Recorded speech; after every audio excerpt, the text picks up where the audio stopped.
From the underground to the world stage. One stage, countless voices. The conversation that shapes culture, politics, entertainment, and society. Politicians, comedians, musicians, actors, public servants, leaders, unfiltered, unscripted, unmissable. This is Debated Live.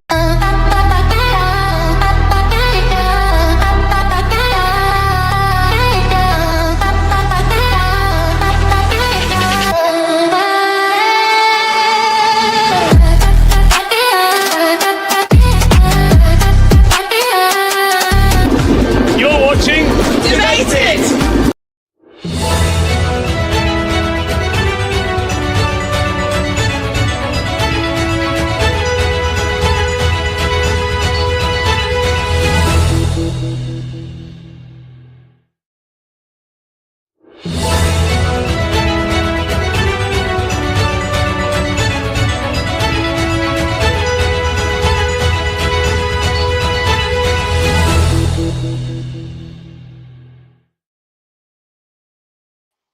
Ladies and gentlemen, welcome to Debated Live.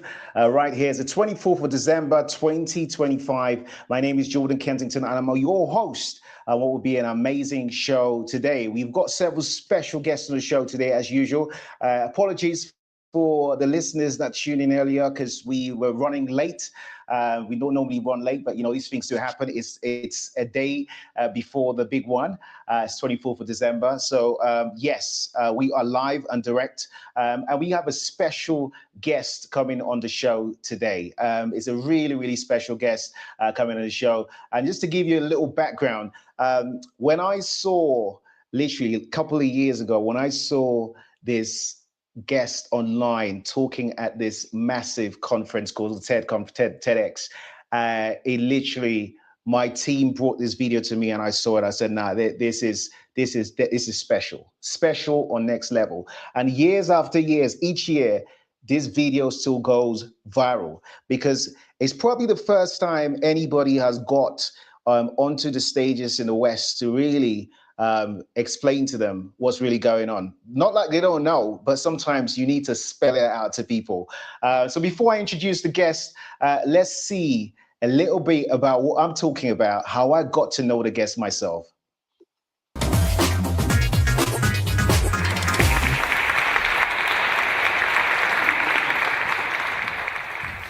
Good afternoon.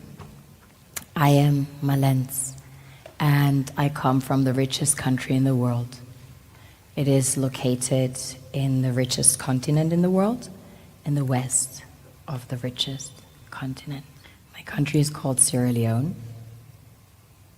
On the surface, we are blessed with infinite beauty and abundance of flora and fauna,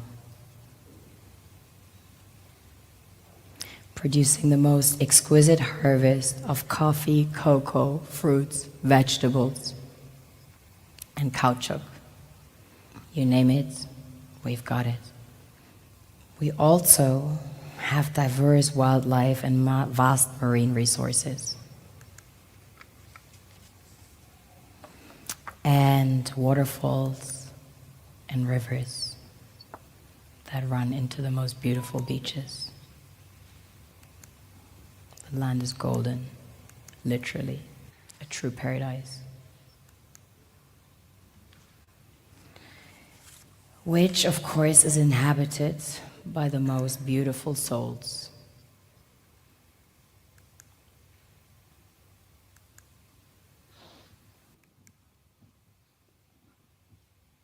We have a very strong cultural heritage. In fact, Sierra Leone had the first sub-Saharan university. Prior to that, there was one in the kingdom of Timbuktu, which was the first university in the world, succeeding the great Gnostic schools of Egypt and Osiris. On a deeper level, we are blessed with the real treasures the kings and queens of this world desire.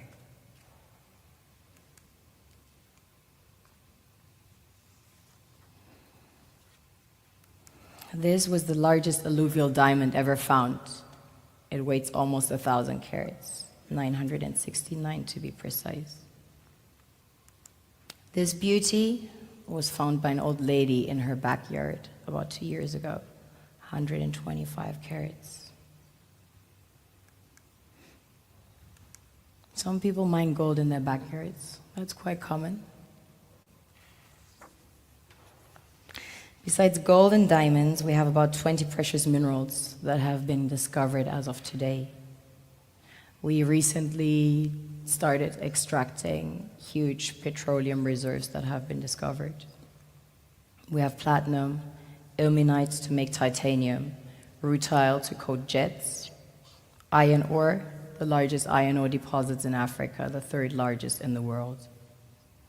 Tantalite, also known as coltan, used in your mobile phones and computers. Bauxite for aluminum production. Zinc, chrome ore, copper, coal, phosphates, potassium, salt, lead, granite, asbestos, nickel, zircon. Furthermore, we have exquisite timber like mahogany, and teak. And we have the most beautiful stems in the world. Of course, the West needs Africa's resources most desperately to power airplanes, cell phones, computers, and engines. And the gold and diamonds, of course, a status symbol to determine their powers by their core and to give value to their currencies. One thing that keeps me puzzled, despite having studied finance and economics at the world's best universities, the following question remains unanswered. Why is it that 5,000 units of our currency is worth 1 unit of your currency, where we are the ones with the actual gold reserves? It's quite evident that the aid is in fact not coming from the West to Africa, but from Africa to the Western world. The Western world depends on Africa in every possible way, since alternative resources are scarce out here. So how does the West ensure that the free aid keeps coming? By systematically destabilizing the wealthiest African nations and their systems, and all that backed by huge PR campaigns, leaving the entire world under the impression that Africa is poor and dying and merely surviving on the mercy of the West. Well done, Oxfam, UNICEF, Red Cross, Life Aid, and all the other organizations that continuously run multi-million-dollar advertisement campaigns depicting charity porn to sustain that image of Africa globally. Ad campaigns paid for by innocent people under the impression to help with their donations. While one hand gives under the flashing lights of cameras, the other takes in the shadows. We all know the dollar is worthless, while the euro is merely charged with German intellect and technology, and maybe some Italian pasta. How can one expect donations from nations that have so little? It's super sweet of you to come with your colored paper in exchange for our gold and diamonds. But instead, you should come empty-handed, filled with integrity and honor. We want to share with you our wealth and invite you to share with us. The perception is that a healthy and thriving Africa would not disperse its resources as freely and cheaply, which is logical.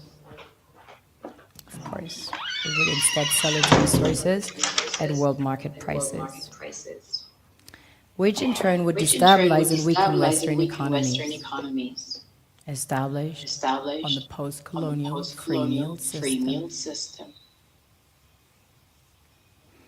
Last year, the IMF reports that 6 out of 10 of the world's fastest-growing economies are in Africa, measured by their GDP growth.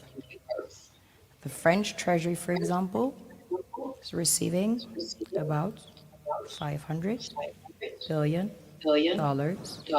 year in, year out Foreign exchange